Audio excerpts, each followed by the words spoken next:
The coffee was French roast, expensive, the kind that cost more per pound than most families spend on groceries in a week.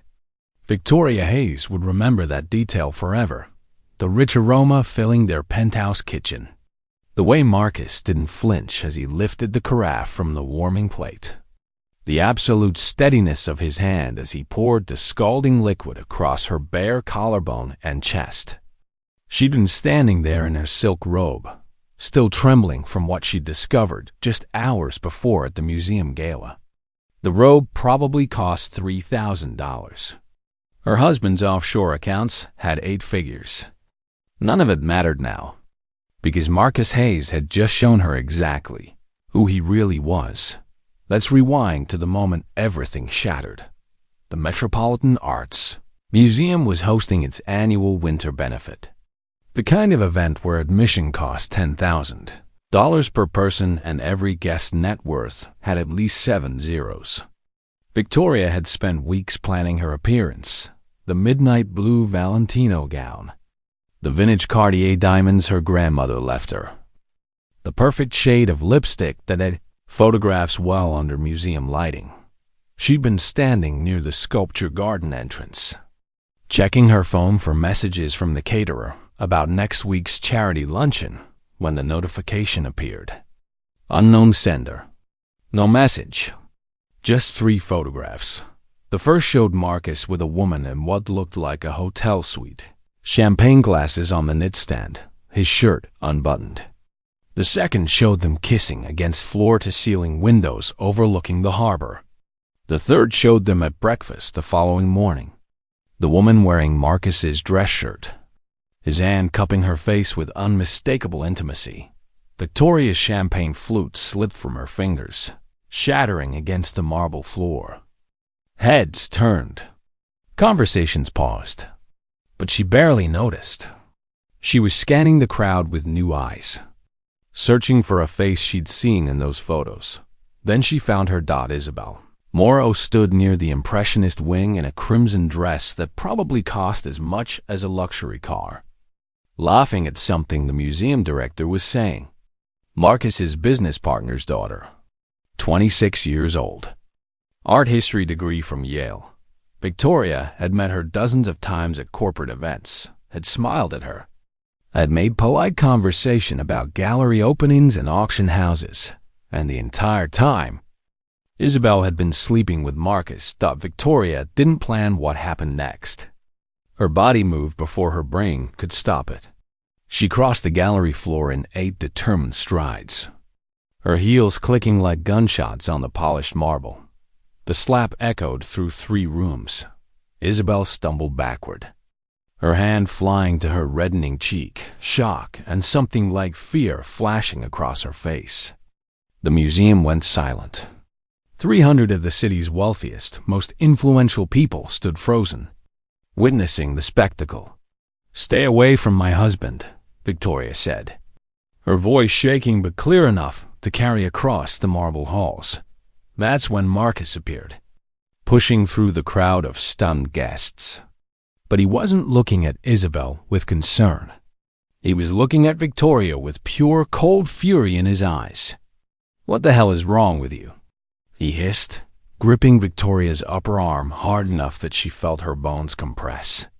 "Have you completely lost your mind?" "I saw the photos," Victoria said, her voice breaking. "I know what you've been doing. I know about her." For just a heartbeat, something like panic crossed Marcus's face. Then it hardened into ice. "We're leaving, now." He practically dragged her through the museum, past the gawking guests, past the waiters holding trays of champagne, past the museum director whose mouth hung open in shock. The valet brought their black Bentley around within 90 seconds. Money bought speed, even in embarrassment. The drive home was suffocating silence. Marcus's jaw was clenched, so tight Victoria could see the muscle jumping in his cheek. His knuckles were bone-white on the steering wheel. The city lights blurred past the tinted windows as they climbed the hills toward their penthouse in the financial district. Victoria clutched her phone with the evidence, her hands trembling. She'd been preparing herself to confront him calmly, to demand explanations and apologies, to discuss divorce terms like civilized adults. She never imagined he'd hurt her dad when they entered their penthouse. Marcus went straight to the kitchen. Victoria followed, still holding her phone, still ready to have the conversation that would end their 9-year marriage. Then she saw him reach for the coffee carafe. Victoria thought he was making coffee to calm down. She thought they were going to talk. The scalding liquid hit her skin like liquid fire. The pain was so intense, so immediate, so completely overwhelming that her brain couldn't process it at first. She felt her skin blistering, felt the heat penetrating deep into tissue, felt her body's alarm system screaming in unified agony. She collapsed onto the limestone floor, her hands instinctively clutching at her burned chest and shoulder. Her mouth opened in a scream that started silent and then erupted into something raw and primal. Through the haze of pain, she saw Marcus set down the carafe with perfect precision. He stood there for 3 seconds. She counted them later, remembered them with crystal clarity, just watching her writhe on the floor. Then he pulled out his phone and called 911. "My wife's had an accident," he said, his voice filled with convincing panic. She was making coffee and spilled the whole pot on herself. "Please hurry. She's badly burned." Even through the agony consuming her entire existence, Victoria understood what was happening. He was constructing the narrative. He was already building his defense. When the paramedics arrived 6 minutes later, Marcus was kneeling beside her, holding her hand, playing the terrified husband to perfection. One of the paramedics, a woman in her 30s with steady hands and kind eyes, began cutting away Victoria's silk robe to assess the burns. The paramedic's expression shifted when she saw the pattern. These weren't splash marks. These were pore marks, consistent and deliberate. Their eyes met. The paramedic knew, but she said nothing. "Not yet." "Not here." They loaded Victoria onto a stretcher. Marcus climbed into the ambulance, still holding her unburned hand, leaning close to whisper in her ear, "Tell them it was an accident. Unless you want me to make things much, much worse." At Mercy General Hospital, they rushed Victoria to the burn unit. The attending physician, Dr. Rahman, examined the injuries with a deepening frown. Second-degree burns, covering approximately 15% of her upper body. The scarring would be permanent and significant. "How did this happen?" Dr. Rahman asked, his pen poised over the intake form. Victoria heard herself repeat Marcus's lie. "I was making coffee. I wasn't paying attention. I spilled it." The doctor's eyes said he didn't believe her, but he made notes without challenging her story. Marcus stayed in the treatment room, his presence a constant reminder to keep lying, to protect his reputation, to play the victim of her own clumsiness. But after they admitted Victoria and moved her to a private room, a nurse came in during the night shift. Her name tag read Carmen Rodriguez. She was perhaps 50, with silver streaking through her dark hair and eyes that had witnessed too much suffering. Carmen checked Victoria's vitals and adjusted her 4 fluids. When Marcus excused himself to take a phone call, Carmen leaned in close. "Honey," she whispered, "coffee doesn't burn in that pattern. Those are pore marks, deliberate and sustained. I've been a burn unit nurse for 28 years. I know assault when I see it." Victoria's eyes filled with tears. Carmen pressed something into Victoria's palm, a business card. "When you're ready to tell the truth, call this number. They help women in your exact situation. Women whose husbands have money and power and think they're untouchable." Before Victoria could respond, Marcus returned, his phone still pressed to his ear, still performing the role of devoted husband for the hospital staff. But Victoria clutched that card like a lifeline. And in that moment, sedated and bandaged and scarred, she made a decision that would change everything. She wasn't going to let Marcus get away with this. The moment Marcus left to shower and change clothes, claiming he'd return first thing in the morning. Victoria called the number on Carmen's card. A woman answered on the second ring. Safe Harbor Legal. This is attorney Diana Chun speaking. Victoria's voice was hoarse from screaming. A nurse gave me this number. My husband burned me with coffee. On purpose. He's telling everyone it was an accident. Are you safe right now? Diana's voice was calm, professional, but with an undercurrent of urgency. I'm in the hospital. He left, but he'll be back in the morning. Don't say another word about this being an accident. Not to doctors, not to nurses, not to anyone. I'm coming to you right now. Don't hang up until I get there. Diana arrived 40 minutes later with a colleague, a private investigator named James Wu. They took photographs of Victoria's burns from every angle. They recorded her statement about what really happened. They documented the timeline, the photos she'd received, the confrontation at the museum, the deliberate violence in her kitchen. Your husband made a critical mistake, Diana said, reviewing the photos. He left physical evidence. Burn patterns don't lie. We can prove this was assault. But he's Marcus Hayes, Victoria whispered. He owns half the commercial real estate in this city. He has lawyers and connections and you have the truth, James interrupted. Plus, I'm very good at finding secrets. Men like your husband always have more to hide. Give me 72 hours. Victoria nodded, feeling something she hadn't felt since the museum-hope. Carmen checked in again before her shift ended. You called them? Yes. Good girl. Now comes the hard part. You have to be smarter than him, stronger than him, and you absolutely cannot let him know you're planning anything. Can you do that? Victoria looked at her bandaged chest, at the permanent damage Marcus had inflicted. Yes, she said. I can do that. James Wu worked fast. Within 72 hours, he'd uncovered a financial trail that made Victoria's blood run cold. Marcus hadn't just been having an affair with Isabel. He'd been systematically embezzling from the Hayes Foundation, the charitable organization Victoria had helped him build, the one that funded scholarships and medical research and community programs. Over $2 million had been diverted to offshore accounts over the past 3 years. He's been preparing for a divorce, James explained, spreading bank statements across the hospital tray table.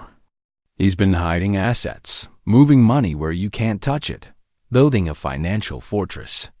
The affair with Isabel? That's just the surface. Diana reviewed the documents with a satisfied expression. This is fraud. This is embezzlement from a registered charity. This isn't just a divorce case anymore. This is criminal. But there was more. James had found emails between Marcus and Isabel discussing their future together. Marcus had promised to leave Victoria once the asset protection was complete. He'd bought Isabel a condo overlooking the bay purchased with foundation money. He'd been planning this for years. He never loved me, Victoria said quietly, the realization settling over her like a shroud. This whole marriage was just... What? A convenience? A cover? Your family money didn't hurt, James said gently. Your grandmother's trust fund, your social connections, your reputation for charity work. You made him look legitimate. You made him look like a philanthropist instead of a predator. Victoria felt something crack open inside her chest. Not pain this time, but clarity. She'd spent 9 years building a life with a man who'd been using her the entire time. A man who'd hurt her without hesitation when she threatened his carefully constructed image. I want to destroy him, she said softly. Legally, publicly, completely. Can we do that? Diana smiled. Absolutely.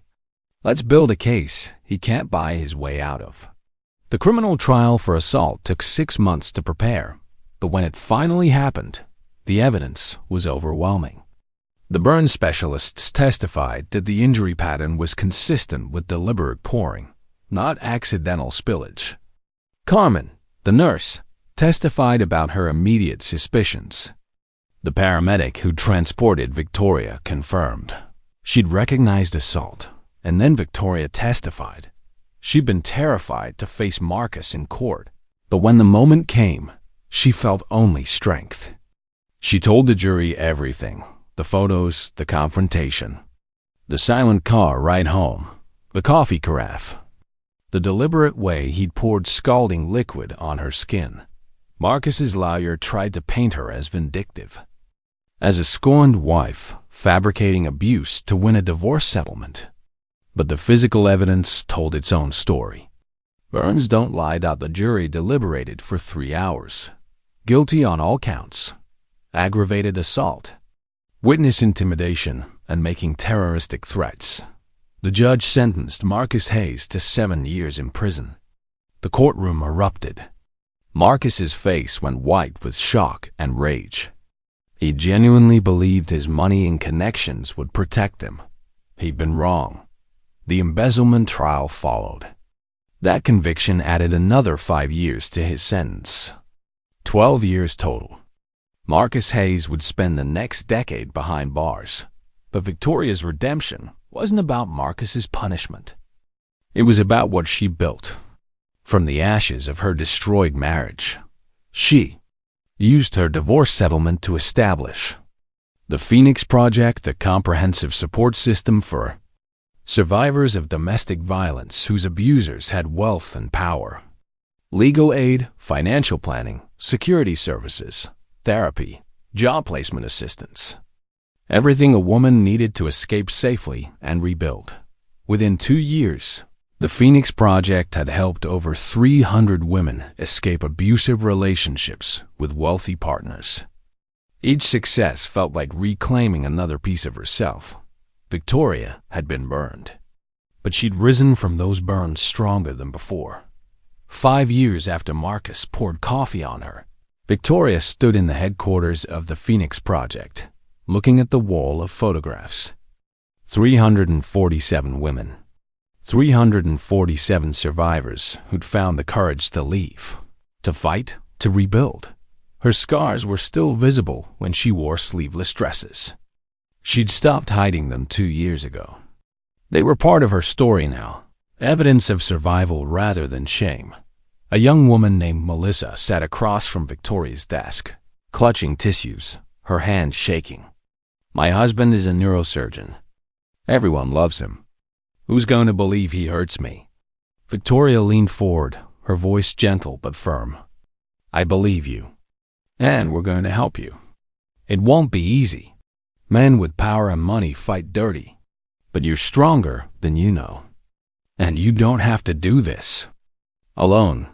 Melissa's eyes filled with hope.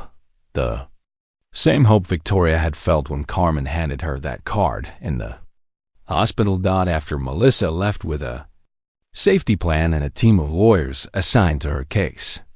Victoria stood at her office window, watching the city lights flicker to life as evening fell. Marcus was still in prison. He'd serve another 7 years. His empire had crumbled, his reputation destroyed, his power evaporated. Sometimes Victoria thought about him sitting in a cell, finally facing consequences for his cruelty. But mostly, she didn't think about him at all, because she'd learned something crucial in those flames. Pain could destroy you, or it could forge you into something unbreakable. Scars could be marks of shame, or they could be badges of survival. Marcus had tried to burn her into silence. Instead, he'd ignited a fire that would help hundreds of women find their way out of darkness. And that was the best revenge of all.